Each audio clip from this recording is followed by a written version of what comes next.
মানবদেহের কিডনি খুবই গুরুত্বপূর্ণ অঙ্গ, মানব শরীরের খুবই গুরুত্বপূর্ণ অঙ্গ।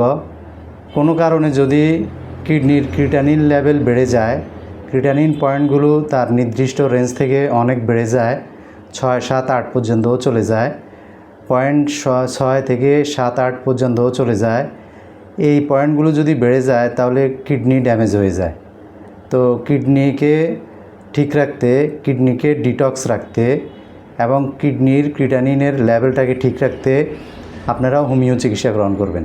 কিডনির যদি কোনো সমস্যা দেখা দেয়, ক্রিটানিন লেভেল বেড়ে যায়, তো সেক্ষেত্রে আপনারা দ্রুত কিডনিকে ডিটক্স করার এবং কিডনিকে বিশুদ্ধ পরিষ্কার রাখার, ন্যাফ্রনগুলোকে পরিষ্কার রাখার, ডিটক্স রাখার এবং ক্রিটানিন লেভেল কমিয়ে রাখার জন্য হোমিও মাদার টিংচার গ্রহণ করবেন। অরিজিনাল জার্মানির হোমিওপ্যাথিক মাদার টিংচার, নির্দিষ্ট ওষুধ যেগুলো ডাক্তার সাহেব আপনাকে প্রয়োগ করবে, এই মেডিসিনগুলো কন্টিনিউ 3 মাস সেবন করলে কিডনির ক্রিটানিন লেভেল কন্ট্রোল থাকবে, কিডনি পরিষ্কার থাকবে, ডিটক্স থাকবে। আর হোমিও মেডিসিনের কোনো পার্শ্ব প্রতিক্রিয়া নাই। কিডনির মতো গুরুত্বপূর্ণ এবং সেন্সিটিভ অর্গানকে ঠিক রাখতে আপনারা অবশ্যই হোমিও চিকিৎসা গ্রহণ করবেন। আজকে এই পর্যন্তই, সবাই ভালো থাকবেন। আসসালামু আলাইকুম ওয়া রাহমাতুল্লাহি ওয়া বারাকাতুহু।